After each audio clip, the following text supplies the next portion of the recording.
Dum, dum, dum, ba-dum, bum. Eat an apple every day and get to bed by 3. Take good care of yourself. You belong to me. Oh, baby, won't you please be careful crossing streets? Ooh, cut out meats. Ooh, don't eat sweets. Ooh, you'll get a pain and ruin your tum tum. Eat an apple every day. Get to bed by 3. Take good care of yourself and put your troubles back on the shelf because, baby, you belong to me. Da-da-da, da-dum. There you go. I don't have an intro yet, so that's a song we sang in 8th grade choir. I believe young junior high, we sang it at the competition at Vargas in 1979. I have the cassette tape of our concert event that we won big time. It was such a proud moment. Today is Sunday.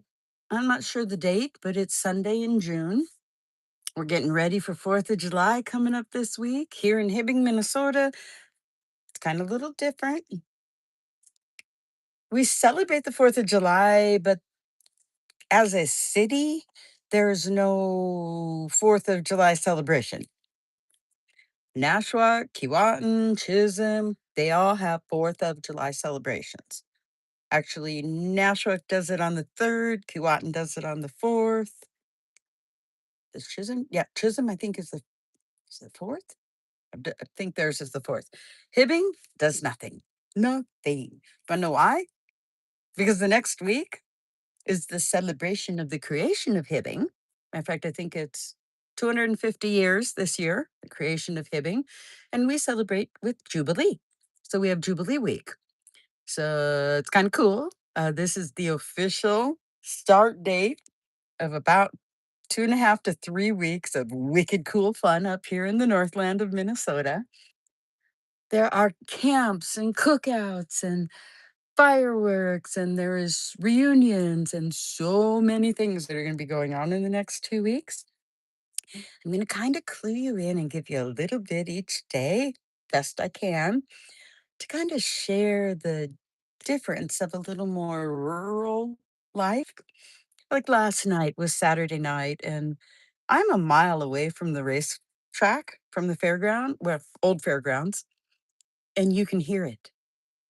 It's an interesting feeling to be just listening so far away and be able to hear it. Sound travels differently when you live in smaller towns. There is not as much traffic, is the biggest thing. Planes flying overhead. What? We have a plane twice a day comes into Hibbing, maybe a couple other private ones, but not that not that much going on. I have a lot of traffic because I'm on Third Avenue, and so that's one of the wider streets, and a lot more cars will go through it. What did you do this week? What made you proud? Made you sad? Put it in the comments. Is there an issue or area of life that you'd like to hear someone talk about? Put it in the comments, and I'll do something about it. Write something up and give you an opportunity to have someone else's input on something you're interested in. And it doesn't matter what it is. There's so many things that help enlighten, improve, encourage, and you never know where that inspiration is going to come from to take the next steps into whatever life you're living. My recap for this week is I made the decision, I'll be totally honest. I went in and my adult daughter had not cleaned up the dishes and things from the night before. And this is a consistent thing. And it's not a big deal, but this was the time I made it a big deal, I guess. I don't know. I It was 10 o'clock in the morning. She gets off at midnight. She was still sleeping. I washed the dishes. When I put the silverware into the mason jar, where they all had four little mason jars for big spoons, little spoons, forks, and knives. And the last thing I did is I dried them and I split them into the mason jars, totally forgetting that her bed is right on the other side of this wall. Hey, Pinhood. And because of that, it really clanked. And she actually was getting ready to get up, but not yet. And so she was a little ticked and came out and said how loud I was. What she was talking about was how loud the silverware was, not necessarily me, but I took it in a totally not productive way. And I'm like, I'm not being loud. I'm getting stuff done. If you didn't do the dishes, then not my problem. I'm the one doing them. And so, hey, hey, hey, what she did next was, I worked until midnight, the normal thing. She hasn't had coffee yet. She did work. And I just said, I don't care. The dishes need to be done. Nobody did them, and I did them. And then I just said, I'm done. I'm done. And I walked out, and she went and got her coffee. And during the next 24 hours, I decided I'm moving out of my little 570 square foot house into my 5 by or 7 by 15 camper that's in my backyard. And I'm going to just live the best I can in my house and not ever go into my own house. That's how upset I was over this silly, not silly, but this exchange. It's not even an altercation. It was the wrong thing at the wrong time. A lot of noise with a sleeping person, and they got agitated. And I went to an all or nothing mode instead of resolution. But I held to what I was doing, and here I am. I took everything out of my house, put it in this three-room tent that's $129 at Walmart.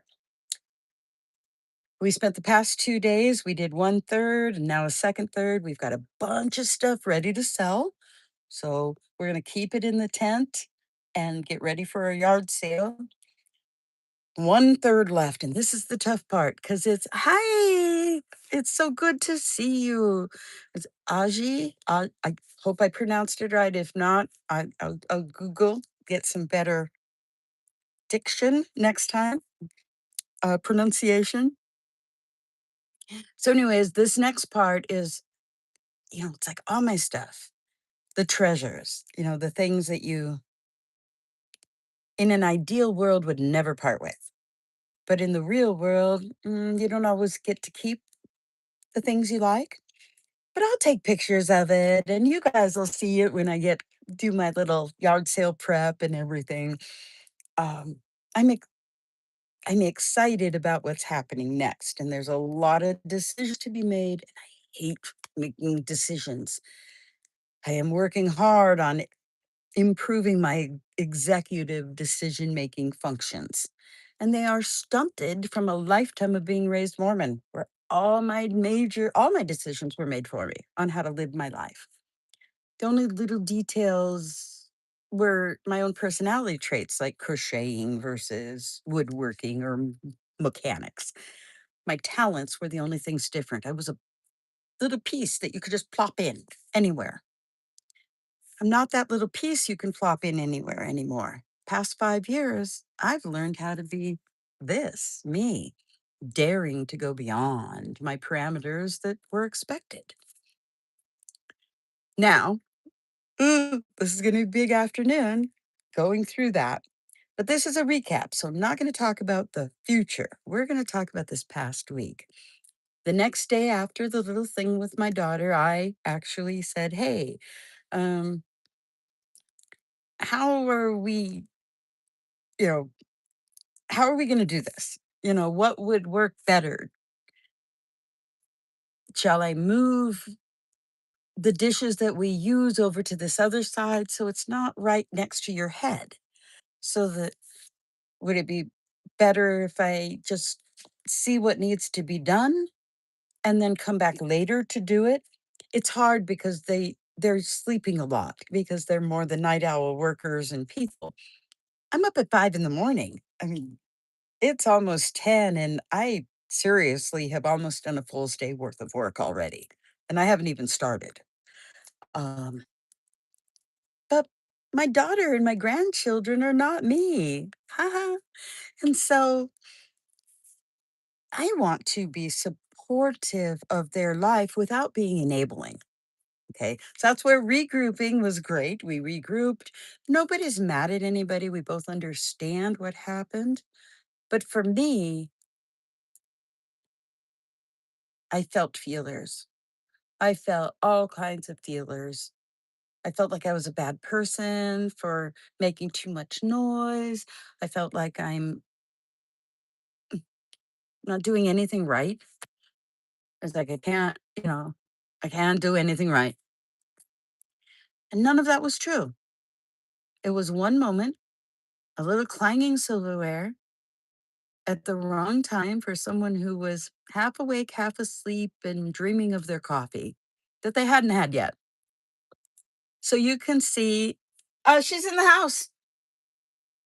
I'm live right now, so you know. What? Do you have another one of those plastic bags Which kind? for some cash that she gave me yesterday? It was perfect. She'd have it inside if she does.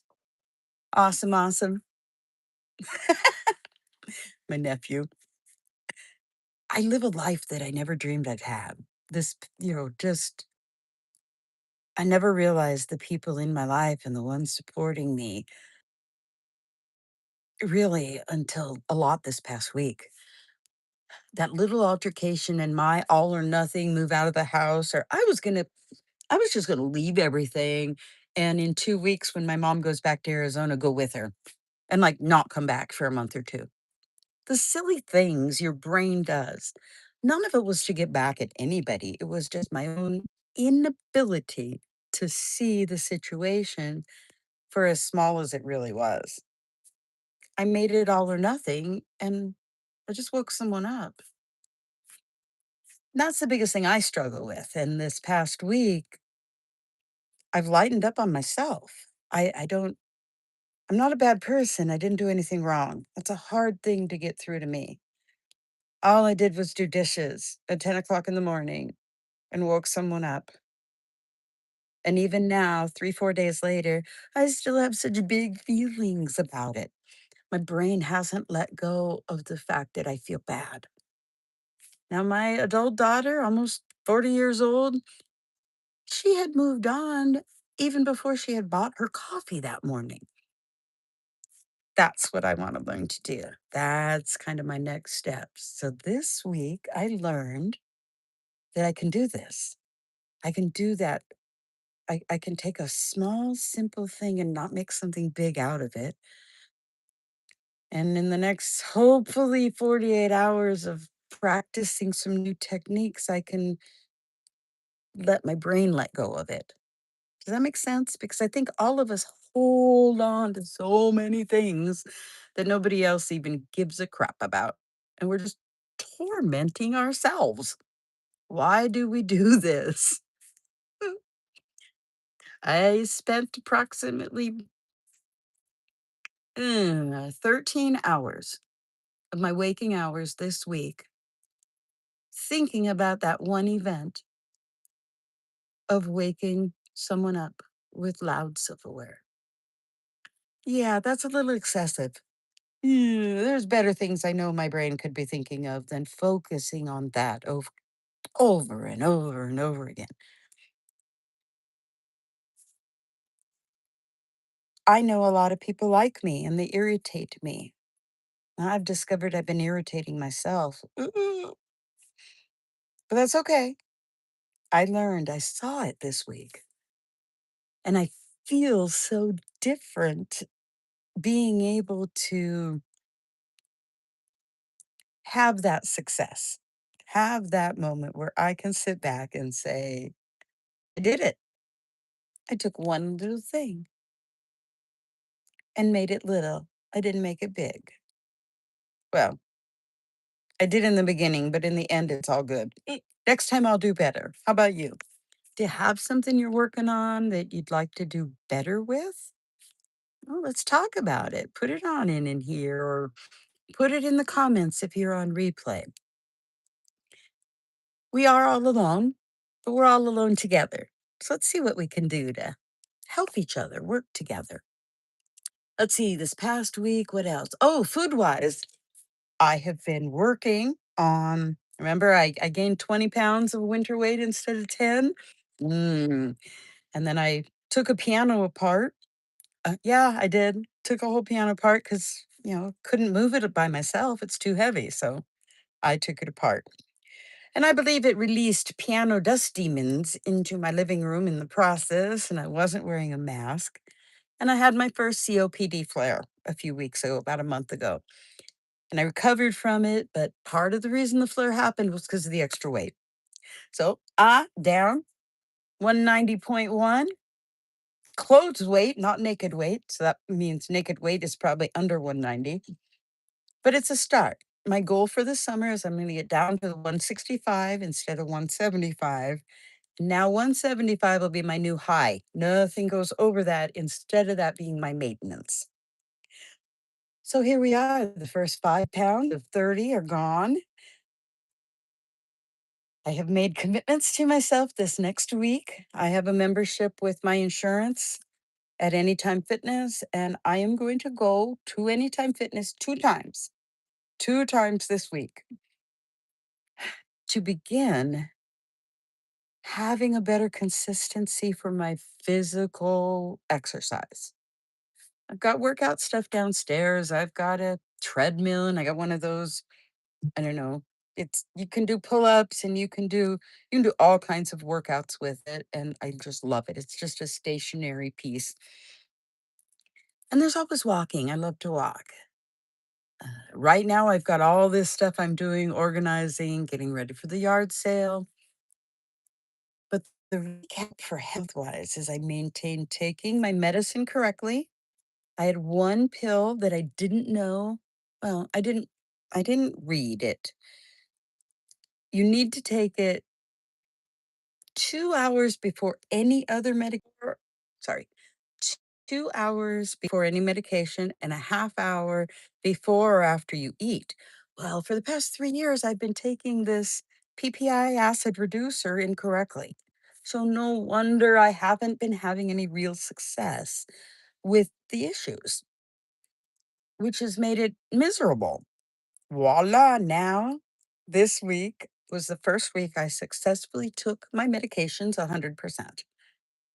And I only have 3 or 4 that I need to take. A couple of them could be over the counter, but I have prescriptions for them. But I did it. I took them. I actually successfully took my meds twice a day, the correct way. I had no real problems this week. It's been amazing. The upset stomach, what happened is I had Roux-en-Y gastric bypass in 1998 when I was 303 pounds. We didn't know it because I moved from California to Colorado and there weren't bariatric surgeons there yet. I had a complication from the surgery we didn't know about until 20 years later. So my pouch has been producing excessive acid that eroded my esophagus and gave me Barrett's esophagus. So now it's the size of a ballpoint pen, which makes it very hard to swallow food. So I've had to adjust a lot of things, but now I learned not to eat garlic after 5 at night because then I don't have as much of the acid things going on during the night. I had to rearrange and change everything. And this week was the first week I successfully did it. And look what I got in return. I changed my physical activity to be more consistent, reduced my carbs because I'm a comfort food eater. Hello, Mrs. J. And then after that, taking the meds correctly, sleeping at a better incline in 1 week. My recap for this week is letting you know. Actually, read and look at what your doctors and professionals are telling you. And put it actually in paper, put it somewhere where you can see it, something that you can work with. I took a grid and it's 4 by 6, 24 hours in a day. Each one is the hour of the day. And I wrote down in each hour what I would do with my time. Okay. Now I've done this many times in my life, but this last week when I did it to say, I want a new life. 61 years old and I want more. I want more time. I want more health. I want more energy. Well, I have enough of that, but I want it to last. I want it to be 92, man, healthy, happy with this. So I took that grid and I wrote down when I sleep first, because most of the time I'll go to bed at, let's say, 10 o'clock, go to bed at 10, wake up at midnight, and then go to sleep at 2, wake up at 4, and then I'm like up for the day. No caffeine, no naps. I'm a natural short cycle sleeper. Just who I am. I have 5 extra days a month most people don't get because of how I organize my life and my time. So there you go. We put the sleep stuff. Then we added the medical. Got to add when and how to take those prescriptions. So it's focused around food. So I had to put when do I want to eat? Well, I never know when I want to eat. Oh my God. When do normal people eat? You're up 20 hours of a day. How do you properly keep yourself nutritioned and hydrated? I have a bathroom schedule of going to the bathroom every 3 hours to correct never being taught. One of the side effects of being raised in a cult can be you don't learn how to void. I was never told or taught to ever go to the bathroom except morning and night. So all day long, school didn't matter where I was. I would not. I trained my body. You just don't do it. So then, now went to a urologist, went to the specialist. It's the other thing when you're raised in high demand religions or cults, you normally don't see the doctors the way you should or follow their instructions the way you should because you've got a higher operating level. Me, I'm breaking all those rules and I'm breaking all those trends because I want more. So back to the calendar. We put all those in, put in when to take the meds. Now I've got a little game plan at least. Doesn't matter if I eat in that hour and eat in the next hour. We're just being flexible with ourselves, not having that rigid timetable. I don't have to eat because it's 1 o'clock. The time doesn't matter. If I don't feel like it, we move on with our day. I plugged in physical exercise, how to work in little things.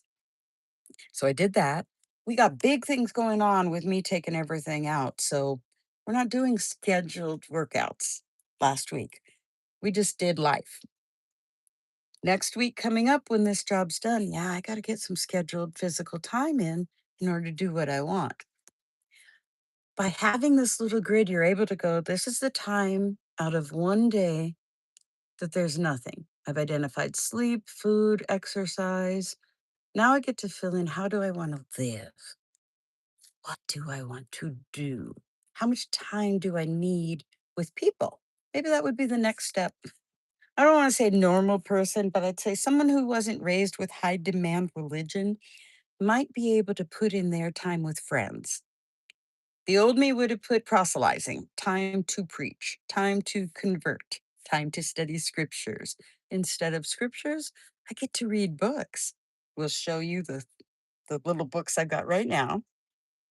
They were recommended to me. One of them, and I have no idea why, but they were close people that said, I want you to read this. And this one's called Angela's Ashes by Frank McCourt. And my mother ordered a hardback and she gave it to me and said I can put it in the free library when I'm done. So I will be going through this. The next one is a good friend who didn't really know. Most people were never aware of what was going on internally with me. because I assimilated so well into the outside world. I would just berate myself internally for everything normal that I did, everything outside of the religion that I did. People saw me as everything that they were, but I wasn't. It was hell. It was hell to do things that were normal and natural and regular progression stuff. But anyways, this one's called Escape, and it's by Carolyn Jessup, and it's escaping polygamy. The side note for me is my stepmother, who raised me, is her mother is the youngest of 26, and she had two grandmothers. So what your mother's siblings are your aunts and uncles. So I have 26 great aunts and uncles. It didn't affect me the way my younger sister, because she wouldn't date. And because she lived in Utah, she's like, I got no idea who I'm related to. I always thought it was because of a small family, because my brain didn't really make the pioneer heritage verbiage connect with polygamy. I knew about the polygamy in the family, but my brain did not realize how close it was. So I was raised with all the normal things you might think your grandmother and mother would raise you with it, not using electricity to make things. I didn't use blenders. If I could cook on a fire, I would. Year supply food storage for every member of the family. Did all of that. But it's that polygamy thing. I was taught and raised to be a sister wife, if not in this life, in the eternities. And that was fine. And I was okay with it. And there's a part of me that still is. And that's the scary part of me. That's the part that I'm not where I need to be yet. It's only 6 years out of discovering all this was BS. So you get to see in this recap all the amazing growth things that happened this week with my deconstruction. This was huge. I reached out for help. I asked someone to come help me with this project and said, "Oh, I'll pay you, don't worry." But it's a friend who didn't need it, would have done, would do it without that, and said, "You don't have to pay me." And I'm still giving them money because that's me and I feel like I have to. Eventually, I know I'll grow into where relationships don't have to have that type of I can't pronounce it, reciprocity? There we go. College reading level at 10. Can't help but I know lots of big words and what they mean. But I really want to share on this recap how I feel about the past and how it's not right now, it's gone. Eventually, those tapes and those sounds and all of everything will stop replaying because I'm creating new. I'm making myself, committing to myself that those words and processes don't get to stay. They're visitors now. They're on their way out. Like a Minnesota goodbye. You're standing there for half an hour trying to leave, and eventually you do leave. My brain with the Mormon church is in that Minnesota goodbye time. I just want to leave, and it's just not happening yet, but it will. I don't know what your future holds, but I do know you're here for a reason, because algorithms and the way all of technology works right now puts you in places that you need to be that you didn't know you needed to be. And right here, if you're breathing with me, listening, experiencing this, you are absolutely at 110% here for a reason.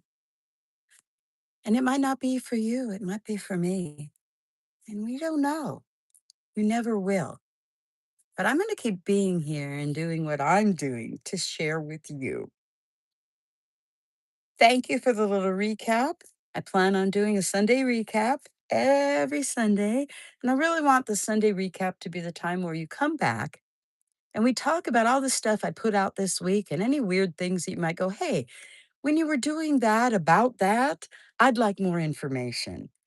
Because this is us, this is humanity. And believe it or not, this is how humanity actually works, one on one, little by little. There are no big, grandiose things that make change. Change is about constant, small, little steps and commitments. So here we go, getting ready to send you off with every breath is another chance and another choice. Get out there and live it. Like, subscribe, share, do all the UTB things they want you to do. But what I want you to do is just take a breath and do what you need to do for you. Thank you for being here. We'll catch you later.